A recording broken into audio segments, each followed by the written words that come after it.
Chat GPT का इस्तेमाल आप सभी ने जरूर किया होगा। यदि चैट जीपीटी का इस्तेमाल अभी तक आपने नहीं किया है तो इस्तेमाल करना शुरू कर दीजिए, क्योंकि चैट जीपीटी के थ्रू आप किसी का भी आंसर बहुत आसानी से निकाल सकते हैं। इसके जैसे जैसे मार्केट में बहुत सारे एआई के टूल्स आ चुके हैं जो कि आपके प्रॉब्लम को बहुत ही आसान कर देते हैं और आपके प्रॉब्लम की solution with in a second आपको दे देते हैं। इसके साथ साथ यदि आप सबने ऑब्जर्व किया होगा, हॉलीवुड में काफी टाइम से हड़ताल चल रही है। This isn't the first time a major writer's strike has put Hollywood on the brink of a full production shutdown. इस सभी के पीछे रीजन है एआई। यस, मार्केट में एआई की जो डिमांड है वो बहुत ज्यादा बढ़ चुकी है, क्योंकि हर किसी काम को एआई बहुत ही इजी तरीके से कर रहा है। इसके साथ साथ यदि आपने टेस्ला कार का नाम सुना होगा, ऑटो पायलट कार के बारे में सुना होगा, तो ये सब कुछ एआई के एक बहुत ही अच्छे एग्जाम्पल है, जिसके थ्रू आप यहाँ पे अपनी ड्राइविंग को भी छोड़ सकते हैं ऑटो पायलट के हेल्प से। ऐसे बहुत से एग्जाम्पल मैं आप लोगों को बता सकता हूं जो आज के टाइम के अंदर एआई के थ्रू पॉसिबल है। लेकिन हमें इस एआई से डरना नहीं है, हमें इस एआई के साथ चलना है।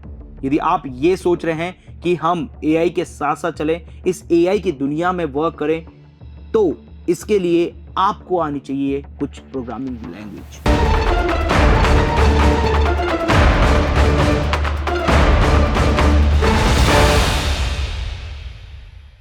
तो आज की इस वीडियो के जरिए मैं आपको 5 ऐसी प्रोग्रामिंग लैंग्वेज के बारे में बताने जा रहा हूं जो कि एआई के अंदर इस्तेमाल होती है, और 2024 के अंदर इन 5 प्रोग्रामिंग लैंग्वेज को सीखकर आप अपना एआई के अंदर अपना एक कदम बढ़ा सकते हैं। यदि आपको भी Python, machine learning, data science and data analysis जैसी फील्ड के अंदर अपने आप को ग्रो करना है, तो इसके लिए WS क्यूब टेक के ऑनलाइन एंड ऑफलाइन बने बैच के अंदर ज्वाइन करके आप अपनी स्किल को इंप्रूव कर सकते हैं। इसके लिए दिए गए कॉन्टैक्ट नंबर पे कॉल करके आप हमारी 2 डेमो फ्री क्लासेस ले सकते हैं। Hey everyone, once again welcome to WS cube tech, myself Gaurav, और आज की इस वीडियो के जरिए हम ये बात करेंगे कि 2024 के अंदर हमें कौन सी प्रोग्रामिंग लैंग्वेज सीखनी चाहिए, मतलब ऐसी कौन सी टॉप 5 प्रोग्रामिंग लैंग्वेज है जो एआई में हमारी हेल्प करेगी। तो इसके अंदर जो प्रोग्रामिंग लैंग्वेज है, that's the first programming language is Python programming language. Second programming language की बात करूं तो वो है आपकी R programming language.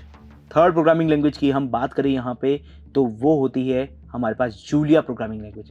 Fourth programming language की बात करें तो वो है C++ प्रोग्रामिंग लैंग्वेज, और 5th नंबर पे आती है आपकी जावा प्रोग्रामिंग लैंग्वेज। इन 5 प्रोग्रामिंग लैंग्वेज में से कोई भी प्रोग्रामिंग लैंग्वेज चूज करके आप अपनी स्किल को इंप्रूव कर सकते हैं और एआई के अंदर एंट्री कर सकते हैं। तो अब हम जानते हैं कि इन 5 प्रोग्रामिंग लैंग्वेज में क्या डिफरेंस है और किस समय हमें कौन सी प्रोग्रामिंग लैंग्वेज चूज करनी चाहिए। पहली हम बात करेंगे पाइथन प्रोग्रामिंग लैंग्वेज के बारे में। देखिए, पाइथन एक बहुत ही इजी प्रोग्रामिंग लैंग्वेज है जिसको हर कोई इंसान सीख सकता है और एआई में अपना वर्क कर सकता है। पाइथन एक ऐसी प्रोग्रामिंग लैंग्वेज है जो एआई के साथ साथ हर किसी फील्ड के अंदर इस्तेमाल की जाती है। चाहे वेब डेवलपमेंट में आप अपना करियर बनाने जा रहे हो, ऐप डेवलपमेंट में अपना करियर बनाने जा रहे हो, फिर भी आप पाइथन को इस्तेमाल कर सकते हो।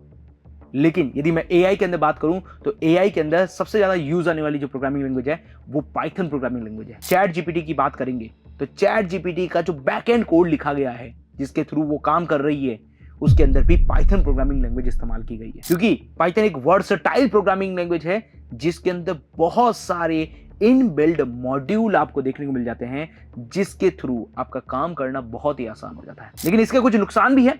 वो नुकसान कुछ इस तरह से है कि पाइथन प्रोग्रामिंग लैंग्वेज आपके पास क्या है, एक बहुत ही स्लो प्रोग्रामिंग लैंग्वेज है।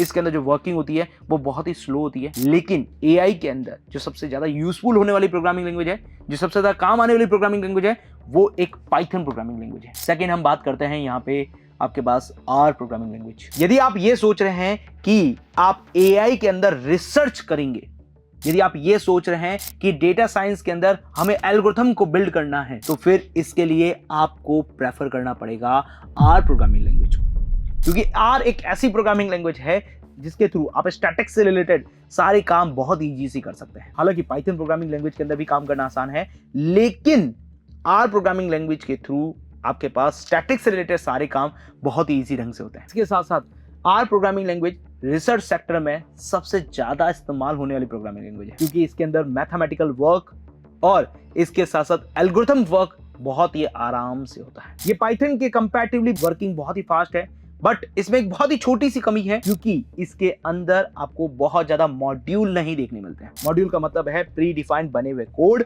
वो आपको नहीं देखने को मिलेंगे। यदि आपको रिसर्च सेक्टर में जाना है तो उसके लिए आप आर प्रोग्रामिंग लैंग्वेज को प्रेफर करें। अगली प्रोग्रामिंग लैंग्वेज है आपकी Julia programming language. Julia programming language आप इस तरह से मान लीजिए कि ये पाइथन, आर और सी का मिक्सअप है, राइट। इसके अंदर जो कोड लिखा जाता है वो पाइथन के जैसा होता है।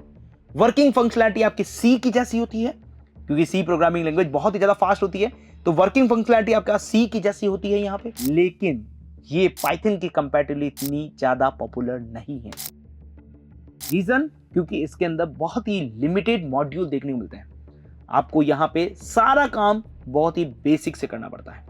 तो जूलिया प्रोग्रामिंग लैंग्वेज आपके पास क्या है, एक तो फास्ट प्रोग्रामिंग लैंग्वेज है और पाइथन की तरह ही वर्क करती है, इसलिए काफी ऐसे एआई के टूल्स है जो कि जूलिया प्रोग्रामिंग लैंग्वेज के अंदर बने हुए हैं। अगली प्रोग्रामिंग लैंग्वेज के अंदर बात करें तो अगली जो है हमारे पास वो है C++ प्रोग्रामिंग लैंग्वेज। देखिए, सी का ही एडवांस वर्जन है C++ प्रोग्रामिंग लैंग्वेज।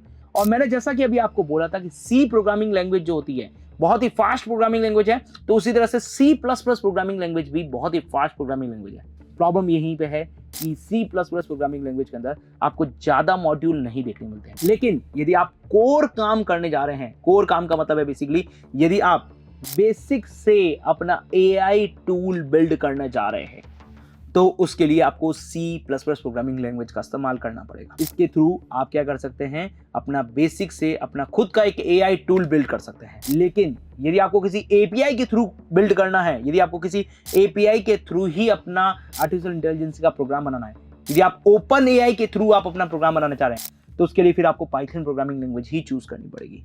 वहां पे C++ प्रोग्रामिंग लैंग्वेज आपकी हेल्प नहीं करने वाली है। अगली प्रोग्रामिंग लैंग्वेज के बारे में बात करें तो अगली है जावा प्रोग्रामिंग लैंग्वेज। यदि मैं जावा प्रोग्रामिंग लैंग्वेज की बात करूं यहां पे, तो जावा एक बहुत ही पॉपुलर प्रोग्रामिंग लैंग्वेज है, राइट। लेकिन इसका जो कोड का जो सिंटैक्स है वो थोड़ा सा डिफिकल्ट होता है। यदि आप अपना जो एआई है वो मोबाइल एप्लीकेशन के लिए बिल्ड करने की सोच रहे हैं यहाँ पे, तो उसके लिए आपको जावा प्रोग्रामिंग लैंग्वेज आनी जरूरी है, क्योंकि जावा प्रोग्रामिंग लैंग्वेज के थ्रू ही आप जो अपना एआई है वो आप एप्लीकेशन के साथ कनेक्ट कर सकते हैं और एप्लीकेशन के साथ बना सकते हैं। तो ये थी कुछ पॉपुलर प्रोग्रामिंग लैंग्वेज। यदि आप 2024 के अंदर एआई की तरफ बढ़ रहे हैं, इन 5 प्रोग्रामिंग लैंग्वेज में से कोई भी एक प्रोग्रामिंग लैंग्वेज को चूज करके आप एआई वर्ल्ड में आप एंट्री कर सकते हैं।